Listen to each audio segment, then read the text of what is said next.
Greetings, everyone. It is a little bit of a cloudy, little bit of a wet morning here in southeast Georgia. I'm doing pretty well right now. A bit tired, stayed up later than I usually do last night, but, you know, it is what it is. We should be starting the Marketplace Morning Report here in a couple minutes. So let's just get straight into the news. Cleared the way for sweeping federal cuts. We'll have more on the potential impact of this reduction in force coming up in about 15 minutes right here on Morning Edition on Georgia Public Broadcasting. Hi, it's Steve Inskeep. And I'm Aisha Roscoe. A really easy way to support the station. Donate a car you don't need anymore. It's free to you and could be worth hundreds of dollars in support. Visit GB. I've always been curious, how many people just have a car ready to just donate? You know? Brazil. I mean, if you can, do it. I imagine it's mostly junkers, Marketplace though. Morning Report is supported by Schwab. Schwab offers investors choices. Junkers that you would get rid of. Wealth management, self-directed investing options, and that like aren't even worth their money in scrap, you know? So, not even worth getting a buyback on a new car. 50% import taxes on goods from Brazil, even though Brazil buys more from the U.S. than it sells here. Trump has criticized Brazil's treatment of its former right-wing president, who's on trial for an alleged coup attempt. Luis Fajardo is with the BBC. Brazilian economic markets have reacted with concern, the real losing value against the dollar. The U.S. is one of the major export markets for Brazil. However, in Brazil, it has to be said, it's not as exposed to potential tariffs from the U.S. as other Latin American countries that have also faced the threat. Brazil's largest partner is in fact China, but still it is substantial, and still at the economic sphere, at least, there's concern about what could happen if these tariffs actually come into being. And the futures price of the third most popular metal, copper, those are up 8% in a week, 2% today, with Trump confirming the U.S. tariff on copper will go to 50%. The U.S. produces about half its copper supply, with much of the imports from Chile. Stocks S&P futures are down a tenth of a percent. Now, the guardians of interest rates at the Fed are more than one person, the chair, Jerome Powell, and newly released notes from a recent central bank meeting show most of them expect President Trump's tariffs will have enduring effects on raising inflation. Yeah. Marketplace's Nancy Marshall-Genzer. One of the debates at last month's Fed meeting on interest rates was whether inflation from tariffs if you make import taxes more expensive and you make sales tax more expensive. Temporarily. According to the minutes, most Fed officials at last month's meeting, quote, noted the risk that tariffs could have. If you don't see that tax like up front and you're like, okay, I'm paying a tax, I understand. It just gets built into the price of goods. And would not affect longer-term inflation expectations. Fed officials try to keep inflation in check by raising interest rates. They don't want to lower rates prematurely because that could risk fueling inflation even more. The minutes also say there was a discussion about the considerable Gotta hate jumping on the highway. Timing, size, and duration of the effect of tariffs on prices. In fact, the word uncertainty was mentioned more than 20 times in the minutes. I'm Nancy Marshall-Genzer for Marketplace. The ChatGPT company is reportedly about to release its own AI-powered internet browser, which will let you get around through dialogue-style chat. The news agency Reuters talked to 3 unnamed sources familiar with the project. Now, in January, OpenAI did a limited release of something called Operator, an AI concierge that works with existing browsers. ChatGPT is already used by 400 million people a week, and an OpenAI-flavored browser would be a challenge to rival Google, which harvests tons of user data of interest to advertisers from its Chrome browser. Yep.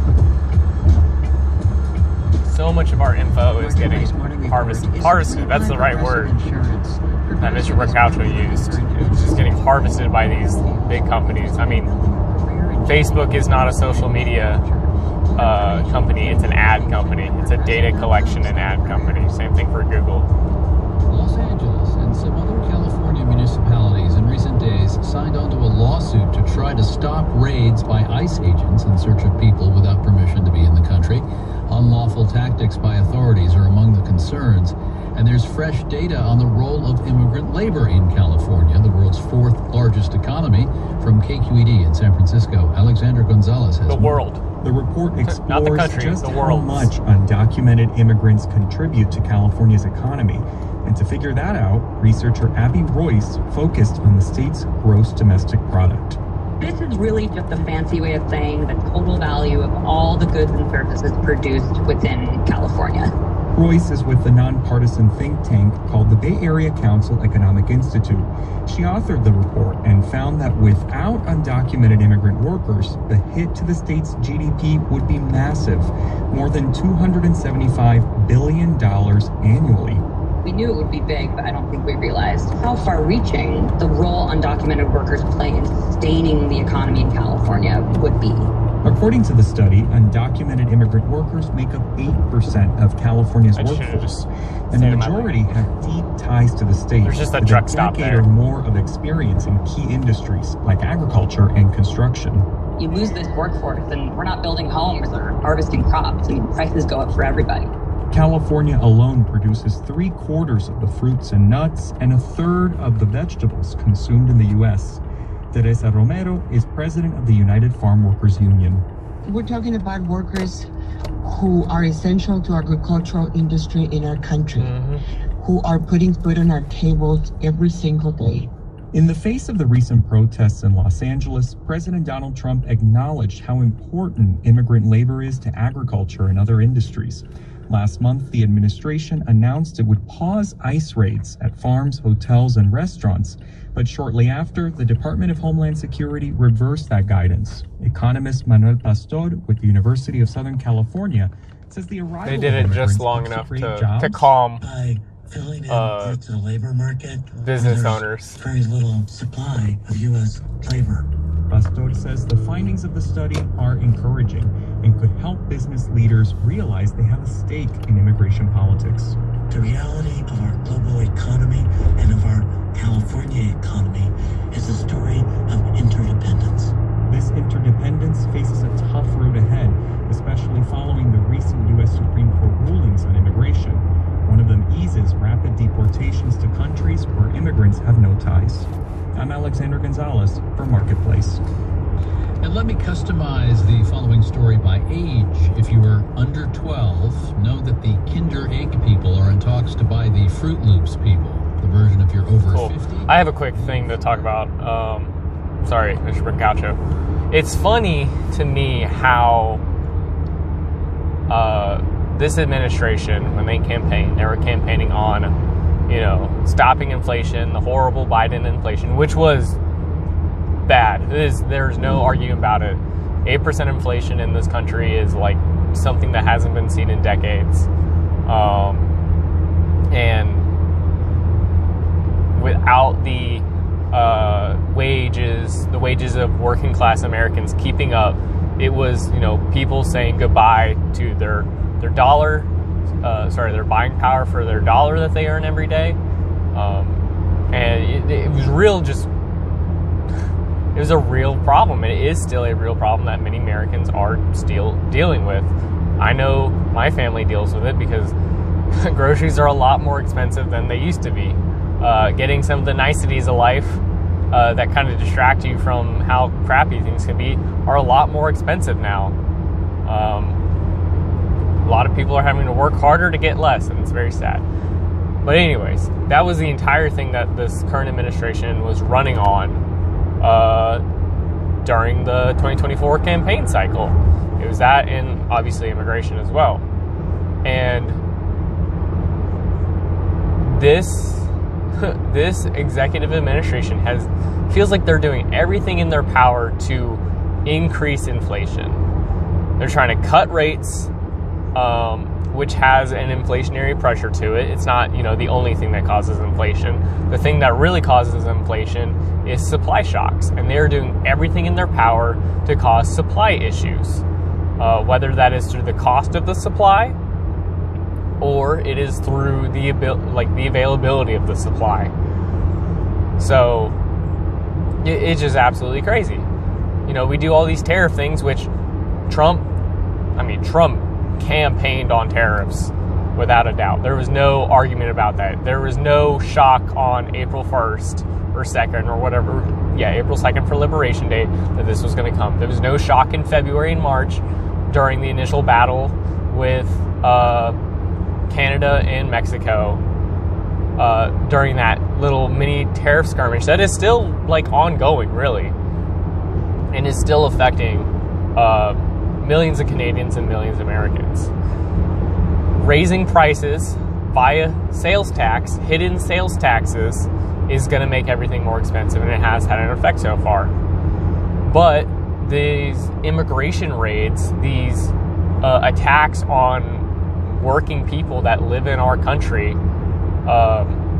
some of them who are, they're legal residents, and they're getting their green cards stripped away, and others are just people who had no other way to make their life better besides crossing an imaginary line in the sand, or crossing some water, or they weren't able to go through the paperwork to get their visa renewed because the system is broken. These people who pick our food, they work in the hospitality industry, they do everyday jobs like any other American does, and that's causing supply shocks on the actual supply, the number of things that are available.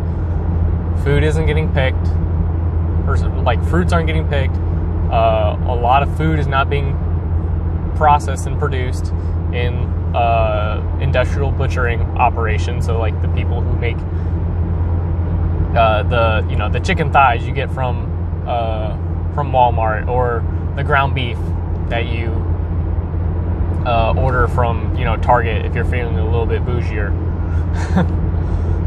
even though it's basically the same meat. Meat's basically the same standards for any of these big box stores. It's absolutely insane. Trump, and it feels like it's really just Trump, is doing everything in his power to cause inflation to actually occur, and cause markets instability. And I don't mean market as in the stock market, and the stock market is going to feel the reverberations of it, but actual real deal markets. Real people buying and selling goods, taking raw materials, processing them into a final good or a improved good that can then be used in a final manufacturing process to produce a final good that is sold to the end consumer. And he's messing with the money. He keeps putting his fingers in the money pot, and he's just making everything worse. And it's crazy. So this is going to have long-lasting effects, and it's just absolutely crazy. So that's your inflation-fighting president right there, doing everything he can to increase inflation. Back to the news. An alleged attempted coup against Lula. Trump has long praised the far-right Bolsonaro, who lost in a 2022 re-election bid against Lula. Shortly thereafter, Bolsonaro's supporters stormed the capital, Brasilia. Danielle Kurtzleben, NPR News. This is NPR News. Oh wow, the radio is already choppy. A class action it's always right here. Over President Trump's and then it clears up, and then it stops again. Will be heard in federal court in New Hampshire today. The suit, filed by the ACLU, seeks to block Trump's January order denying citizenship to babies born to undocumented or temporary residents. They argue the Constitution's 14th Amendment guarantees citizenship to those born in the U.S. Several federal judges issued injunctions against the order, but the Supreme Court recently limited those rulings. This as legal battles continue across several states. A new study identified more than 16,000 chemicals in plastic, many of which are considered chemicals of concern because of the risks to human health. NPR's Will Stone has more. Even though plastic is pervasive in our lives, there are still major gaps in our understanding of their chemical composition. The team of scientists based in Norway and Switzerland did a comprehensive review and identified more than 4,200 chemicals of concern. Bisphenols, phthalates, and PFAS, or forever chemicals, are just a few examples. Those can show up everywhere from toys to food packaging to tires. The results were published in the journal Nature. The authors report the sheer number of chemicals is far beyond what governments and manufacturers can study to ensure their safety. In fact, nearly 11,000 of the 16,000 chemicals identified lack official hazard classifications. The authors say many of these chemicals can be replaced with safer alternatives.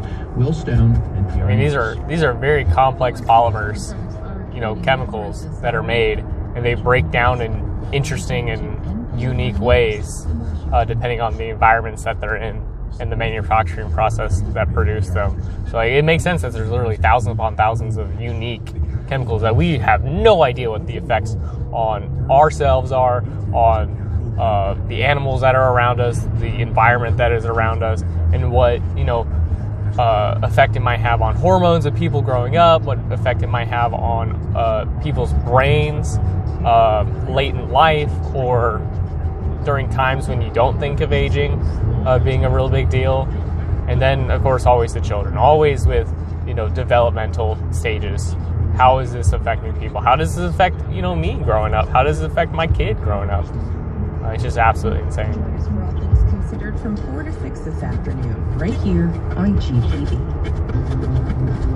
This is Morning Edition on GPB. I'm Oh no. And GPB. All right, that's too crunchy. The evangelical station is pushing too hard today. So I'm gonna wrap it up there. Yeah, no, it's interesting. I mean, I'm just thinking mostly of the statement that I made of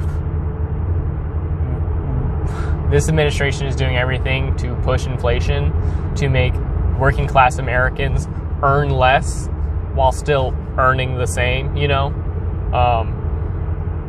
It doesn't matter if you make, $20 an hour at some industrial job, or maybe you're real lucky and you got like a $40 an hour job doing like mechanical work, electrical work, something like that, because your $40 an hour ain't going to be worth $40 an hour next year. It's going to be worth maybe like $37 an hour. It's going to be worth less and less and less every year. And most people don't have access to, sorry, that just tripped me out. The person was like backing up, and it made me feel like I was going forward. Weird things your brain does. Most normal people, they don't have access to,